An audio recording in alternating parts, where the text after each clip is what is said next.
Hello, everyone. My name is Bo. I work on Hamza and DCOM, which is a decentralized e-commerce protocol. And today I'm just going to talk, really preaching to the choir a little bit about why decentralized systems will win, why they haven't won up until this point, and what are some of the challenges that we need to overcome in building a more robust decentralized ecosystem.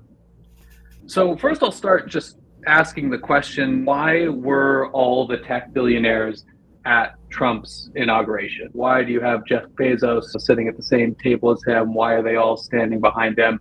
And there's probably a lot of reasons why this is the case, but I'm going to highlight one quasi-conspiratorial reason why I think this is the case.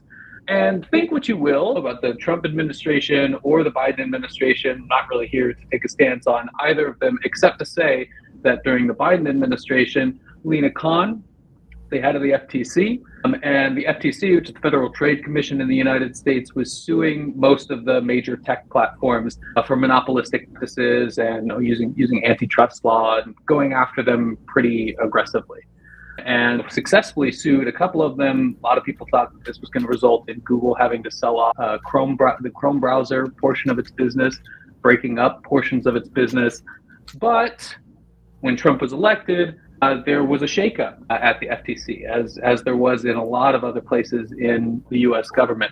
And specifically, Andrew Ferguson is now the chair of the FTC. And he said specifically that he will be reversing Lina Khan's anti-business agenda and instead focusing on fighting wokeness and conservative censorship on like social media platforms.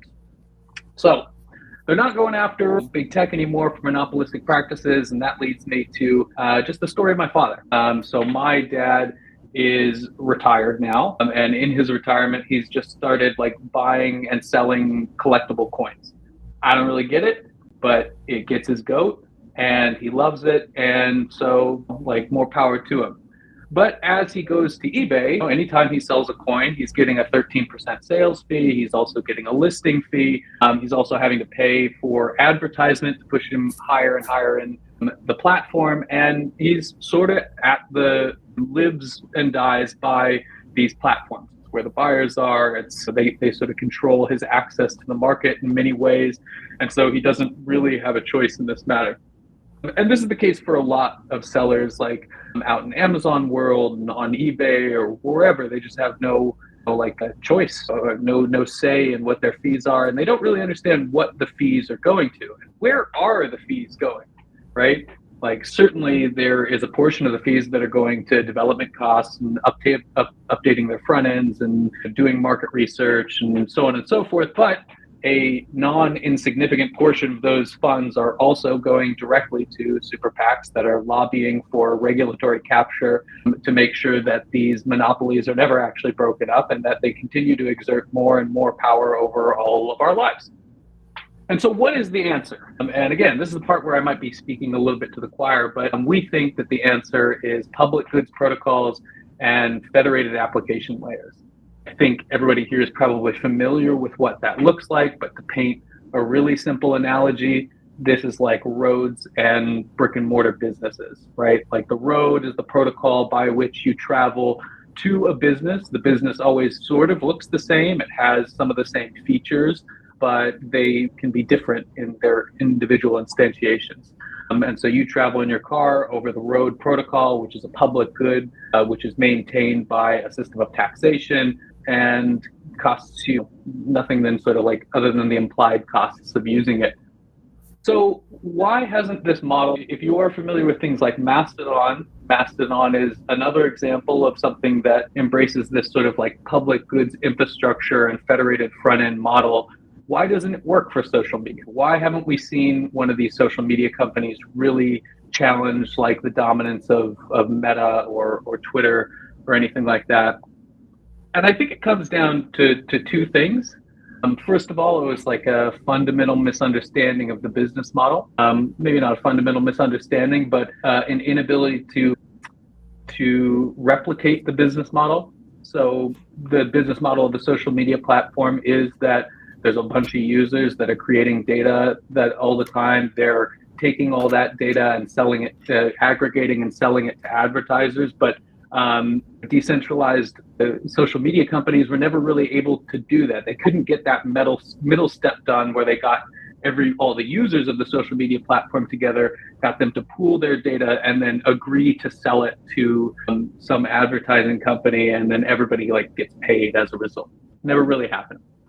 Second is it's like an adoption problem, right? So social media platforms have dominance because they can get so much data together to sell to advertisers. And when you start like a lens profile and show up and there's like no one there and none of your friends are on it because it's just niche like crypto influencers, then you're never going to get the sort of critical mass of data that you actually need so that you could get people together and sell it to an advertising firm and start recycling the money back into the system. So what about e-commerce? E-commerce is a bit of a different problem because the business logic of it is very clear, and it doesn't require anything other than individual peer-to-peer transactions where some fee is being taken as a result. And so the business logic actually can be extracted from e-commerce protocol into an e-commerce protocol, and then people can build front ends that make use of the core business logics that have been extracted from that like business, right? But it's not as if we're the first person to try this, and so why has it gone wrong in the past? And I think it's a combination of two. I also think it's two things. I think one is generally anybody who is trying to do decentralized e-commerce was either launching a token and not a product, so they were just like launching a shitcoin and not trying to actually come up with a robust decentralized system or system of governance or anything like that, which is really, we think, necessary to having these sort of decentralized institutions, or it was just a problem of user experience. And this is a common problem across Web3. It's a common problem in crypto. Using wallets is difficult. It's hard to onboard people. Anybody who's already, there isn't enough people who are already bought in to get that sort of like critical mass. So you have to overcome a lot of UX hurdles. So they were just overcomplicating a process, tokenizing this and NFTing that. And we think it's like a little bit more simple than all the crypto words that people say. So this is our sort of diagram for how we've decided to tackle the problem. Like I said, we have like a decentralized protocol, or we've extracted the business logic into a protocol. And we think that these are sort of the four core functions of any e-commerce marketplace. You need an escrow system. You need predictable and trusted dispute resolution over that escrow system. You need a way to maintain a product catalog and to moderate that product catalog. And you also need to be able to settle disputes over that product catalog, whether those disputes be in the more sort of philosophical, larger sense of what should and should not be sold, and or at a brand level, right? So like where one brand says, hey, we should be the only ones who are allowed to sell this product, and they shouldn't be able to sell it. And then finally, you need some sort of data hosting and indexing, right? Because if you have this like sort of federated application layer where anybody could come along and build a marketplace, you don't want to lock them in and host their data here. You want them to be able to cache the data that's hosted somewhere else, but this needs to be done at the protocol level as well. And so these are sort of the things that are the apps should be responsible for and can compete over. What is your wallet experience like? What is the marketplace UI? How do you curate the database of products that are listed? How do you allow sellers access to the protocol? So on and so forth, right? So you can create a place for people to compete on those levels without allowing them. They can also charge a fee on top of whatever the protocol fee is. But you want this to be extracted so that no one marketplace becomes dominant and can lobby for control, and so on and so forth. I will say, to give a little bit more breadth to this, these are quite sticky issues, and I don't really go into it here, but one thesis for like another talk should be that the problem, you can look at dispute resolution as like sort of a facsimile of justice, and product catalog moderation as sort of a deliberative or congressional process. And the problem is not having institutions, I don't think. It's that like we don't typically consent to our institutions, and we don't generally have any say in the decisions that our institutions make. But when you're designing like marketplaces, you don't really want, you want people to have the freedom to create Silk Roads if they want, but you also want some way of imposing the reasonable limits on commerce in ways that people can agree to. And so these processes here of like, what does justice look like, and how do we decide on whether or not we can sell slaves or like sell drugs, which people will generally have like very different opinions on, that has to also be like sort of transparent and responsive to the community that's using it. So that's at least the attempt that we're trying to make here. I also think that like there's a couple of Web3 superpowers that we talk a lot about, but are things that should be more intimately embedded within these like decentralized systems that we make. And first, it's just like account abstraction, right? It should be easy to access these websites. It should be easy to make a one-click transaction, and we need to leverage like the technology that we've been building for the past like 3 or 4 years in order to make it easy for people to use applications, right? And so any marketplace that accepts crypto but doesn't implement a reasonable like sort of account abstraction, no gas when you're making creating an order, being able to buy with a credit card, but then having a wallet created in the back end, being able to claim your wallet, right, if you happen to have a hardware wallet, and you trust yourself to hold it and everything like that. Those are things that should exist at the application layer, but are something that like crypto should do going forward in building our applications. We should be using things like DeFi primitives. So when an escrow account is created, we should be able to like swap for AUSDC, for instance, and generate yield. Treasuries should be generating natural yield in predictable and safe way. Like 5% is nothing to like write home about in terms of like what DeFi yield can be. But if there's a treasury that's holding like just raw USDC, then people are like missing the opportunity of like disrupting businesses like this, and being able to exert some governance over the composition of treasury assets is also something that like is huge and should be used a lot more in these like public protocols, especially where you're distributing ownership to people. And leads right into like protocol governance, right? Like we should be distributing tokens and power to people just for using our applications, and then we should give them some say over core system components. Now, that said, it's like it shouldn't just be one token, one vote. I think we need to be a little bit more nuanced about our approach to these decentralized systems. So we should use things like HATS protocol. We should implement more elections and have terms for people to carry out jobs, so that the people who need the power to execute decisions actually have that power. And so you don't run into the huge problems that we have with like general voter apathy. But if people choose to let their voice be heard, then they should have that power. And that's, again, just a power of Web3, of the Web3 ecosystem.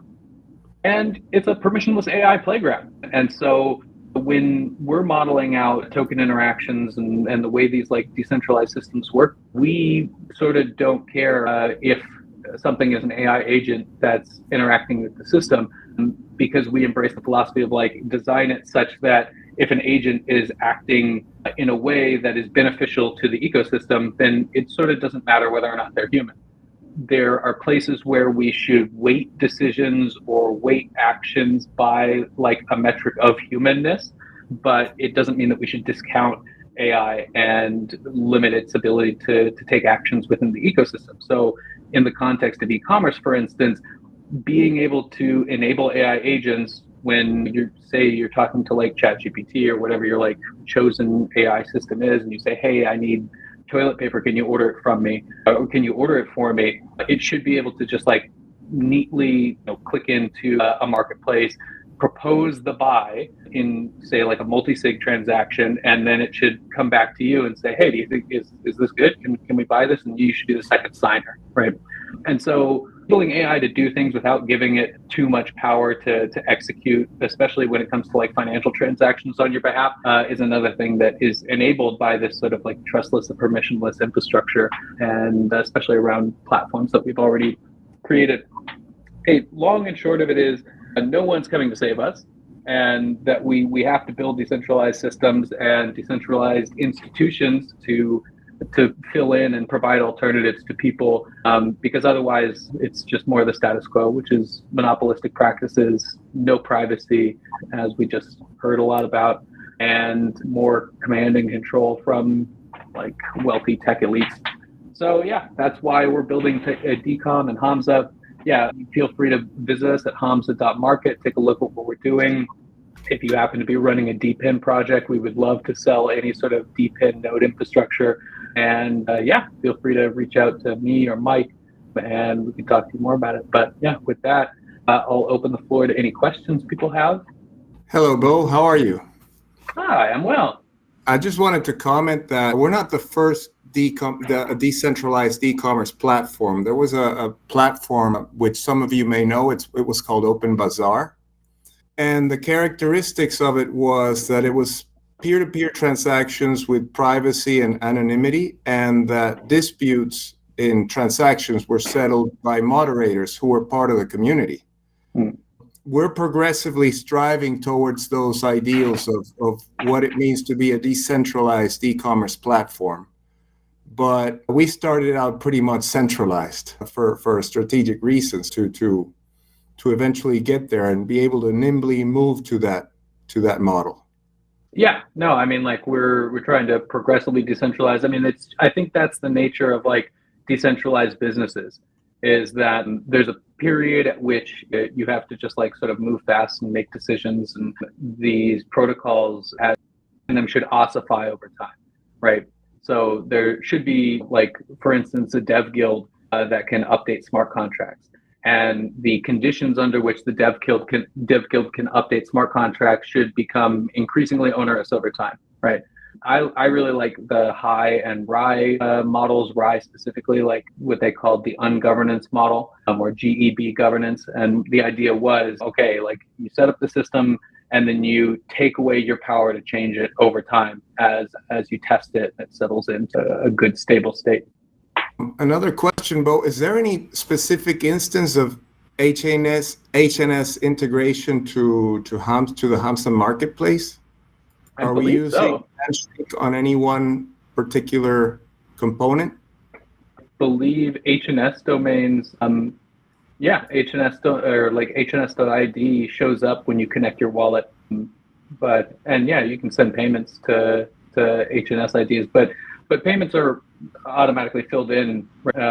So yeah, other than sort of the display name, I don't think anything do that. I think we do have plans to allow people to maybe make some subdomains for their stores using their HNS domain. You know, obviously Mike is really, really deeply involved in the project, and so he's pushing us on HNS integration. So yeah, there's certainly plans to continue to integrate it.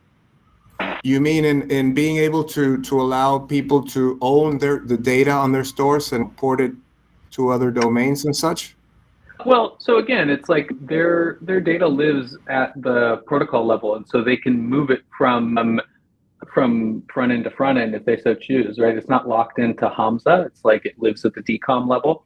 And okay. So yeah, I mean, like there's nothing that prevents us from creating a linkage between the HNS ID and the like stored data, so that when they want to import it to a different front end, they can just prove ownership of their HNS domain or something like that. I see. Let me check the questions. There's one. How do you feel about DCOM having to interact with real world infrastructure that is inherently not private or decentralized? For example, mail service comes to mind. Yeah, so it's like a really difficult problem when we're talking about like being physical products and the privacy that, or like the pseudonymity that you can achieve with like Web3. And yeah, I mean, some of it is like simple hashing, but like other parts of it are like you sort of just have to trust people. We do, and like you have to, like at a certain point, you have to provide your like address, right? Like if you want an item delivered, you kind of have to provide your address. Now, we don't care what address you provide, and it probably allows PO boxes, but mostly we're facilitating a like peer-to-peer transaction between a buyer and seller. We're giving a seller access to a larger market, more buyers, and we're giving buyers the assurances that they have, we have an escrow system and that there is dispute resolution over that. So it's not a pure peer-to-peer transaction, or at least with a little bit of oversight. But yeah, you do want to do things, and this is one thing that we're trying to integrate a lot is the source of funds masking. So possibly passing transactions through something like Oxbow, if you guys are familiar, which is a privacy pool technology. It's a derivative of Tornado Cash, because you don't. If I initiate an order with a seller, I need to share my address with that seller, but I don't if I have $10 million worth of Ethereum or Bitcoin or whatever, you don't want the seller to then see your wallet balance, because you just gave them your address, right? And so some of that's simple, some of that's a little bit harder. And so how we do is source of funds masking when we're passing it into the escrow contract, also something that we're working on. But yeah, it's it's tough because we can't just build a pure private system, because at a certain point some information needs to be shared. If I may add to that, there are some freight forwarding services that allow you to have some privacy, in the sense that you can you can place your address into a sort of a mailbox that's not your real address, and the freight forwarder handles it routes it back to your real address for you. That's also an option. Yeah, I mean, at that point, you trust. The question is always who do you trust? Who do you trust? Exactly. Yeah, especially when we're talking about real world systems, right? And in that instance, you trust the freight forwarder, right? And not to, and you're creating a break in the information trail, right? So the seller doesn't know where you live; they just know where the freight forwarder is. But they do know maybe some information about how much you're holding in your account abstracted wallet, right? So not all of that information is going to be able to be eliminated, but as much of it as possible will be. But then, if you trust the freight forwarder, then there you go. But yeah. There's another question, Bo, by Helga. Can you buy the token? Do you have tokens? We do not have a live token, but we're moving towards a token launch. And so I think token launch likely by the end of the year. But yeah, that'll be the DCOM token. And yeah, more information will be coming about that soon. And yeah. So it seems like the way you would make this work, a lot of incentivized reputation brand, kind of like the original. I mean, reviews are still around, but you can tell that they're so distorted on most of these marketplaces. So it's going to be, kind of like those eBay sellers that have sold 50,000 products, right? They don't want to ruin their brand. And that's where an ID, like a HNS ID, might come into play. Yeah, I mean, certainly. I mean, what do you attach your reputation to? I mean, it could be anything, but yeah, absolutely, it could also be an HNS ID, right?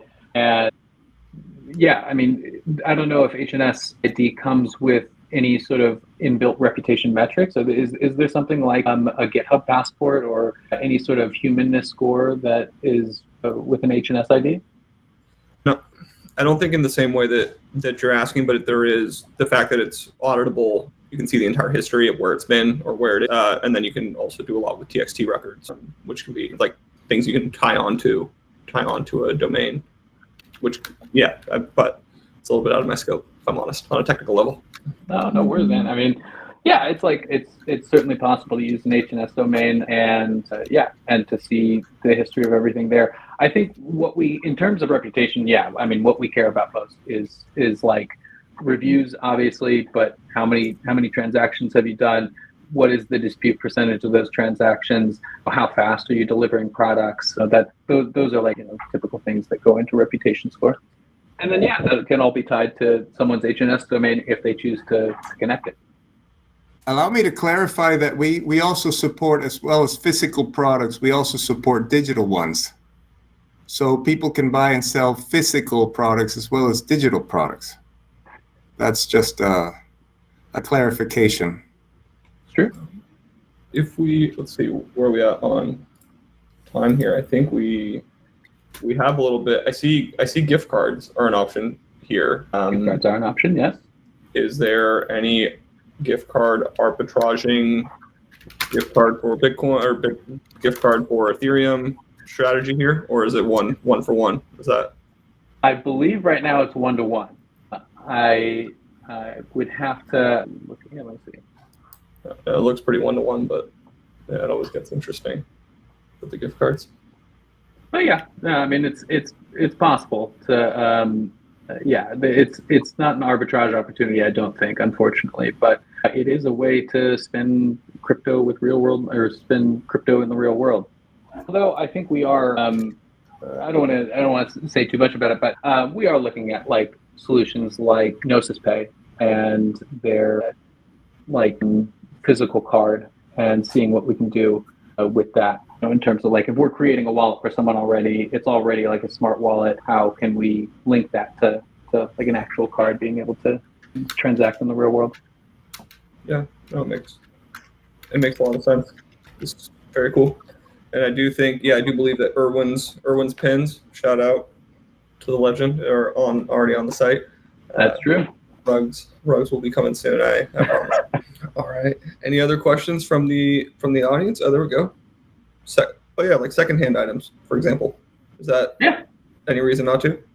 Yeah, no. I mean, I think our philosophy on it is to be permissive, and then to have a dispute resolution process, right? In fact, one of our transactions was a used car that is true. That Mike purchased on Hamza. Yeah. So yeah, it is possible. No, yeah, we're pretty much trying to sell anything. Yeah, I think we're not trying to be Amazon. We're not quite trying to be eBay. We're trying to enable like peer-to-peer transactions, but also have the infrastructure for brands as well.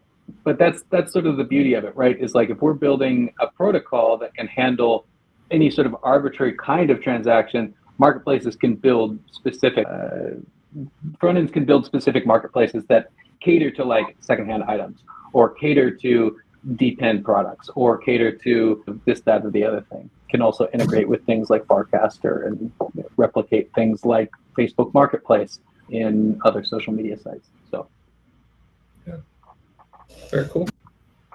All right. Anything else here? I think. Anything else you wanna add, Jose? Yeah, one of the beauties of Hamza, one of the beautiful things about Hamza is allowing people all over the world to transact in cryptocurrency, where in some countries, as you may know, it's not so easy for people to be banked in USD services. So it'll open up the world of commerce to niches that would otherwise not be available on Amazon. So that's a pretty interesting use case. Without a doubt. Yeah, I see there's a few stable options here, and you have kind of the main wallet choices. So there's no reason for somebody not to be able to convert their pesos or reals or whatever into what they need to buy what they want. It makes a lot of sense. The dispute resolution system, and I'm sorry if I missed it earlier, but is there anything on that? Like, I guess it would just be like a chat, right? Like what you would actually interact with. Yeah, I mean, so the plan long term is to do sort of like a community note style dispute resolution. So allow people to sort of stake in if they want to stake a small amount of the DCOM token just to be verified as a judge. And then they get to sort of all of a sudden see cases. It'll be anonymized versions of the cases. So like there won't be any information given about like the specific parties, like wallet addresses or anything like that. But any information that's been given by either of the parties. And then the idea is that you just let a lot of people rule on it. You weight their rulings by a combination of humanity score and then also like sort of correctness percentage. And in this case, it's not like objective correctness. It's just however many times they've been on the top of a decision. And so you start to get this like judge reputation over time. And then after a period, you allow settlements or judgments to settle like that. So it's a more community form of justice rather than having just like one single arbiter that's been appointed by any individual front end. Yeah, no, the anonymizing sounds really cool.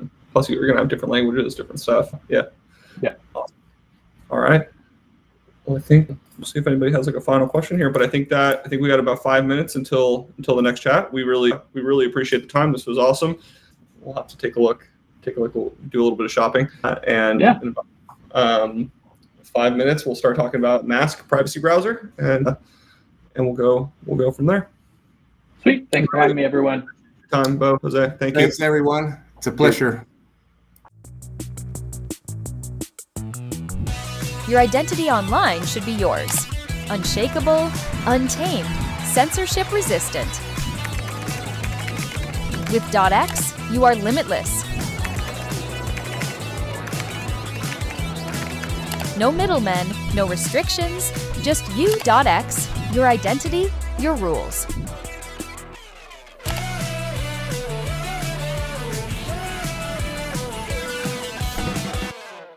This event wouldn't be possible without our amazing sponsors. Our bronze sponsors, D-Web Foundation, .x, our community sponsors, Handshake Australia, Namebase, Decentralizers, HNS.market. Thank you for your support in building a decentralized future.